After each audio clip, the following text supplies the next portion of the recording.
Anchor Anasuya పోస్టర్లు ఎక్కడ కనిపించినా షాపింగ్ మాల్ దగ్గర ఆమె ఫోటోలు కనిపించినా కూడా చెప్పులతో కొడతా ఉన్నారు, చింపేస్తా ఉన్నారు. సో ఈ స్థాయికి అనసూయ ఎందుకు దిగజారిందంటే మీరు ఏం చెప్తారు సార్? చెప్పు తగిందాకా కొట్టాలి దాన్ని చెప్పు తీసి అటు తిప్పి ఇటు తిప్పి ఇటు తిప్పి అటు తిప్పి కొట్టాలి. ఎందుకంటే మతాల మధ్య శిక్ష పెట్టాలని ప్రయత్నం చేస్తుంది.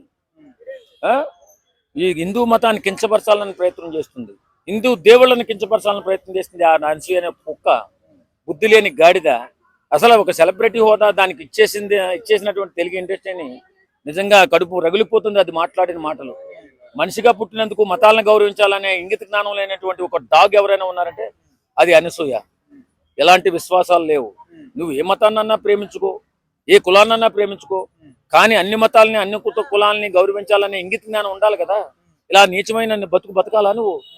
కాబట్టి నేనేమంటానే, అనసూయని మామూలు కొట్టకూడదు, చెప్పు అటు తిప్పి ఇటు తిప్పి కొట్టాలా.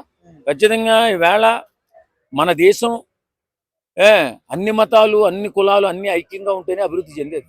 ఆ మాత్రం తెలుసుకోలేనటువంటి ఇలాంటి సెలబ్రిటీ అనే సన్నాసులు చాలా మంది తయారయ్యి ఇవాళ మన దేశాన్ని నాశనం చేయాలని, మన దేశాన్ని అస్థిరతపరచాలని ఇష్టాంరీతిగా దేవతా దేవుళ్లను తిట్టుకుంటూ ఒకరిపై ఒకరు నిందలేసుకుంటూ ఇలాగా మతాల మధ్య శిక్షలు పెట్టాలని ప్రయత్నం చేస్తున్నారు. మతాల మధ్య శిక్షు పెడితే ఏమవుతుంది?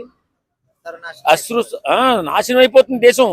నా దేశాన్ని నాశనం చేయాలని ప్రతి ఒక్క ఎదవ, వాడు హిందువు అవ్వచ్చు, ముస్లిం అవ్వచ్చు, క్రైస్తవుడు అవ్వచ్చు, బుద్ధి లేని నా కొడుకుని ఎవరినైనా సరే చెప్పు తగిందా కొట్టాలా. సరే, ఇప్పుడు అనసూయ గారు చాలా సంవత్సరాల నుంచి ఇండస్ట్రీలో ఉన్నారు, బట్ ఈ మధ్య కాలంలో ఇలాంటి నెగిటివ్ కాంట్రవర్సీలు ఎందుకు చిక్కుంటున్నారు? అది పేడౌట్ అయిపోతుందండి. కావాలని మతాలను రెచ్చగొడితే మళ్ళీ లైఫ్ లైన్ లోకి వద్దామని సోషల్ మీడియాలో ఈ ఆలోచన చేస్తున్నట్టుగా అనిపిస్తుంది. నిజంగా మతాల మధ్య చిచ్చు పెట్టాలని ప్రయత్నం చేసింది కాబట్టి అనసూయకు మూడినట్టుగానే ఉంది. ఖచ్చితంగా దానికి భవిష్యత్తు లేకుండా చేసే బాధ్యత తెలుగు ఇండస్ట్రీ తీసుకుంటుందని నేను అనుకుంటున్నాను.